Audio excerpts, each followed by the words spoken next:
By now, the announcement of John Jones versus Tom Aspinall is clearly the biggest announcement that the community is waiting on. It's between that Islam versus Taporia. I would say that DDP versus Hamza is behind those two. But John Jones made an interesting Instagram post, and we're gonna look at it. We're gonna read it, and I want to go through like each poster because what he um uploaded to Instagram was this. It is a room in his house um with a bunch of posters hung on the wall. He has Jones versus Gone, uh, or him versus Gone, I should say. The Reyes fight, Santos, I believe down here. That's the Smith fight. You can't see it, but like, he has a lot of fights with him. A couple cards he wasn't on, like he wasn't on St. Pierre versus Penn. He wasn't on I don't think he was on this card. But everything that John Jones does now will be looked under a microscope. Everything that this guy has said has been scrutinized because we want to see this fight. We want to see John Jones back. Most importantly, we want to see Tom Aspinall get the shot he deserves. That was the room before putting up the posters too. Um, but let's go on. Excuse me. Let's go on and read what he has to say. First off, big shout out to my teammate Javier and to my guy Lyric over at New York Mexico Fine Arts. Appreciate y'all for pulling out last night, especially for staying up past midnight to help me get these fight posters up. Lots of love. Now, as you can see, still haven't framed or hung the Stipe fight yet. Been moving a million miles an hour lately, but there's one last perfect spot left on my wall of victory. And looking at this wall, it really hits me. This isn't just artwork, it's legacy. Every poster tells a story, different chapters, different homes, different battles, wins that meant the world at the time, fights that made history. I've said it before, my career hasn't been perfect, but it's been undeniably legendary, epic, special. Just a few words that come to mind. Legend after legend, era after era. What I'm most proud of, I've evolved. I'm so much more than just a fighter. I'm a man growing stronger in my faith, a family man, a loyal brother to my team, a businessman, a leader, a man in my community, and I know without a doubt my mother would be proud of the man I've become. This wall is almost filled, but trust me, the story's still being written. The best is yet to come. So, he posted this 5 hours ago, and it's annoying, man. It's annoying because I wanted to see John Jones at heavyweight for years. The John Jones heavyweight experiment was probably one of the most anticipated moments in UFC history. But we expected him to, go through Shogun, then fight Stipe. He should have fought Tom already. I get it. He got injured. We should be talking about his third title defense, tying Stipe Miocic. Maybe he loses to Tom Aspinall, and Tom Aspinall, uh, well, he would be at 3 or 4 title defenses by now. We're being robbed of basically the heavyweight goat, whether that's John Jones, whether that's Tom Aspinall, or if it's somebody else. Um, but like John Jones is the second most talented fighter I've ever watched. Demetrius Johnson is number one. But he has shown that he can do quite literally anything inside of martial arts and be successful 95% of the time. John Jones, what made him so interesting was he was beating the best guys at that of his era with minimal effort, with the partying. Partying every week before a fight, so he has an excuse to lose. And he still goes out there and he gets his hand raised. Yeah, you have the dominant ones. You have the dude like the ultimate cheetah submission, the standing guillotine, is one of the coldest things we have ever seen in MMA.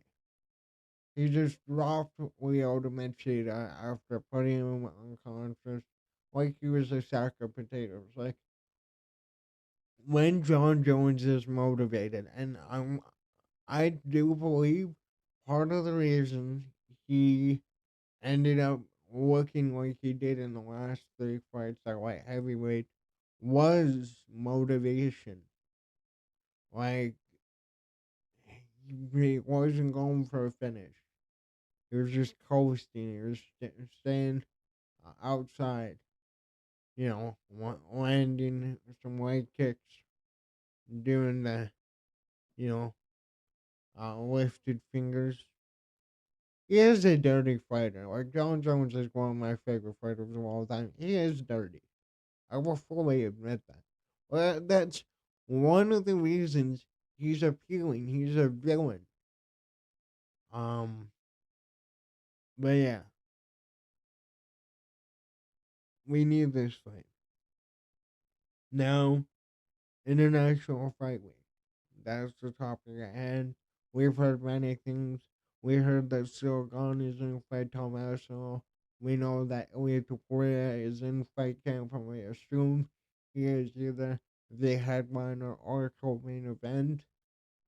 And that begs the question: will Islam be on the card? Will it be Oliveira? We have to see if JDM wins. If we get an announcement, then. But I really want to see this fight, man. I don't know how many videos I have made about this fight, but as a fan of John Jones, this is the ultimate test. This is what would set him apart from everybody else. It would put him in the Manny Pacquiao conversation, the Floyd Mayweather, Evander Holyfield, beating four generations of fighters. You had, the Shoguns. You had Rampage. You had the guys of his era, DC, Gustafson. Even though he never won the belt, Gustafson was a top three light heavyweight majority of his career. And that's what happens when you have an all time great, in any sport. And especially in MMA. Like, MMA is truly the greatest sport in the world. It is completely on the fighter. The camp, their teammates train with them. Their managers negotiate with them. They work together to make money and get in that cage. But when those doors close, it's all on you. And very few fighters can say that they've never lost. Matt Hamill, I know. Dominic Reyes, I know. He won the Dominic Reyes fight, and he was absolutely demolishing Matt Hamill with now what would be a legal strike. Um, but again, you can call him a dirty fighter. You can say what you want about the out of the cage uh things, and I hate it. I really do. Like, I'm a fan of John Jones, the athlete. I don't know John Jones, the person. I don't know if he's good or bad. Who knows if he'll ever figure it out. But what I do know is that we will never have another fighter like him. Like, think about, Peyton Talbot. All these younger guys coming in. Raul Rosas Jr. All of these guys could become champions one day. But when John Jones was their age, he was breaking into the top of light heavyweight, which historically is one of these scariest divisions. That's Chuck Liddell's division. Tito Ortiz, Shogun, who we won the belt off of, was a absolute animal. Rampage, my favorite fighter of all time. One of the scariest fighters inside the cage. John Jones went through all of that.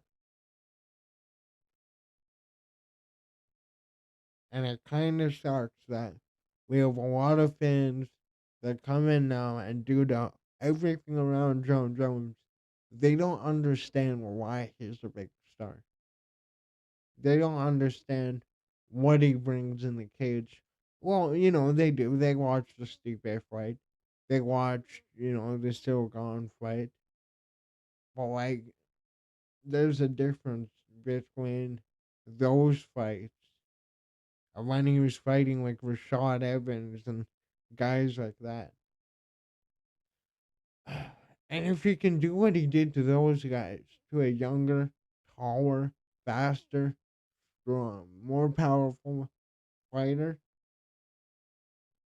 I don't think anybody will be able to beat that. I don't think anybody will be able to top John Jones if he's able to beat Tom Aspinall, if he's able to finish Tom Aspinall. Again, Tom Aspinall has finished basically every fight in the first round, apart from Andre Arlovsky, I believe.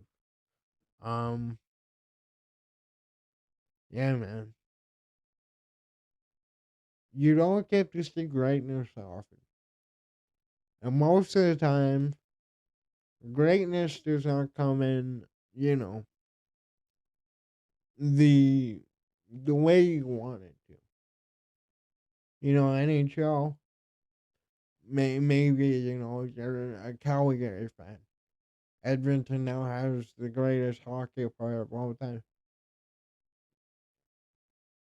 You never know how shit will work out in sports. You never know when it's your time,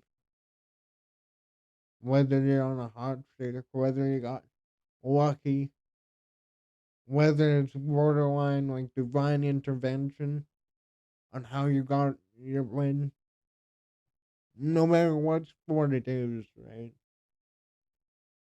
You don't see many people where the result every time is a victory. You don't see that often. Hamza Chimaev would have to continue what he's doing for another 10 to, and 10, 8 to 10 years. And that's if he was extremely active, you know, to get to the type of defense numbers, to get to some of those stats, right?